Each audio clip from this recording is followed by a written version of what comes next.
This is one of the best, if not the best, brown switch I ever have the pleasure of getting my hands on. So, is it worth it? I'm Rio Gion, and this is Rio Gion Keyboards.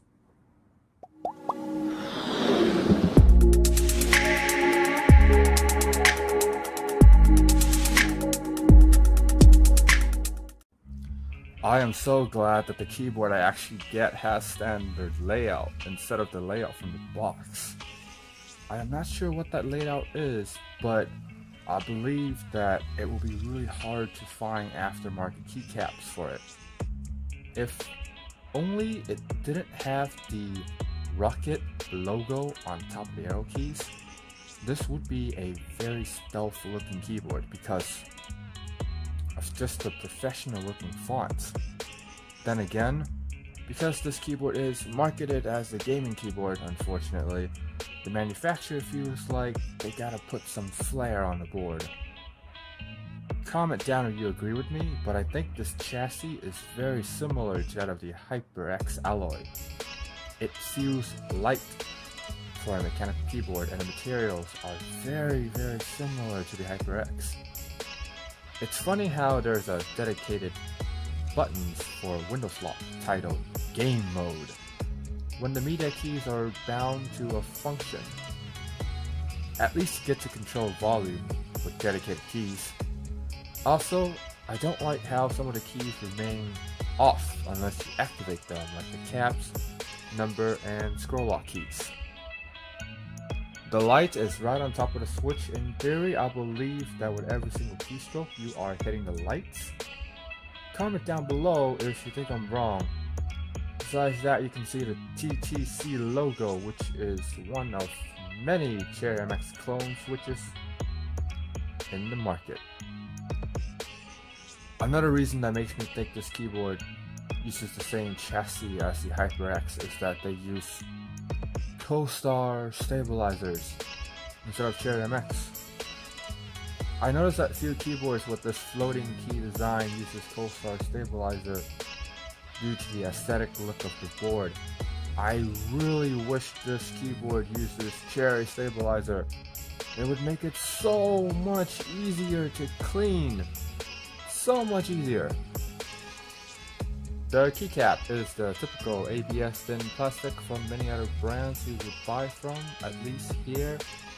It's clean for the most part. I was wondering at this price point, should we begin to expect PBT?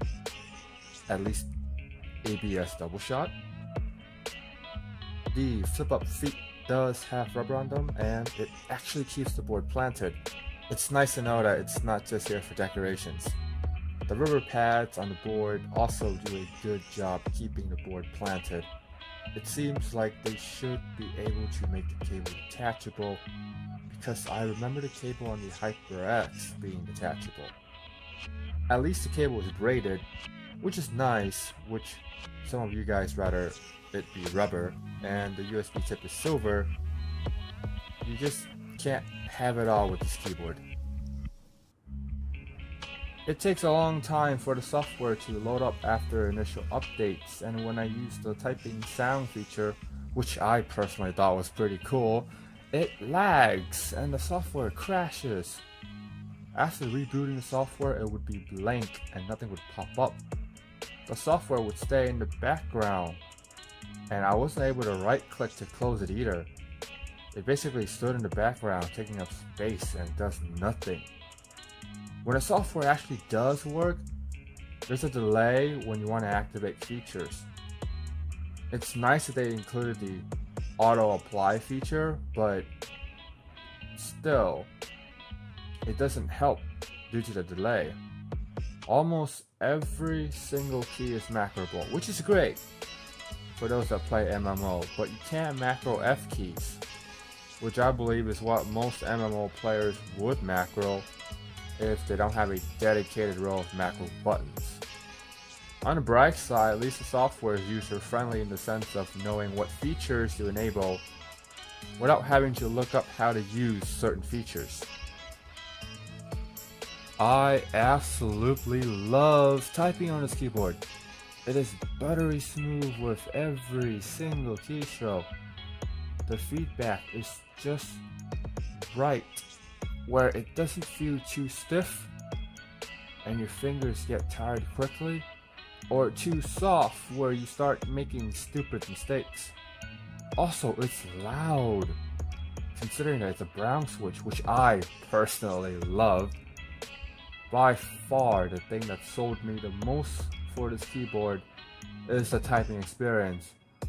I have such a strong will to continue typing after long sessions due to how satisfying the feel and sound is. The level of addictiveness is to the point where I am coming up with reasons to type. For the typing experience, this is a winner without a doubt. For $89.99, your money could be better spent elsewhere, but the question is, would you get the same level of typing experience as this keyboard? This is something that I definitely want to know because it feels so good to type that I am beginning to look past the flaws that it has. For FPS gamers, this is great because the keys are comfortable to hold for long durations.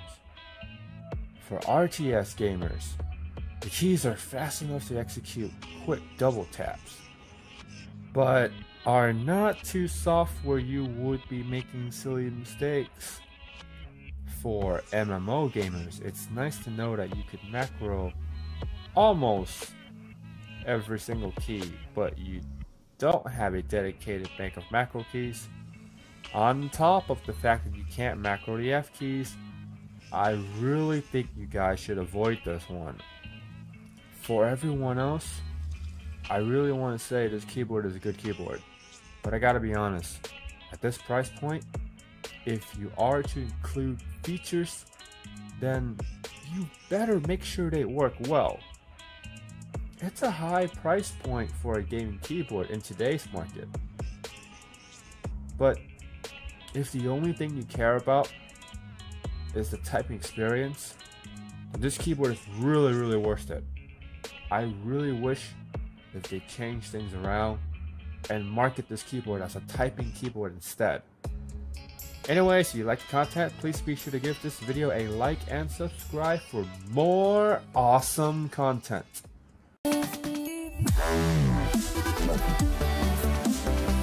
Wow.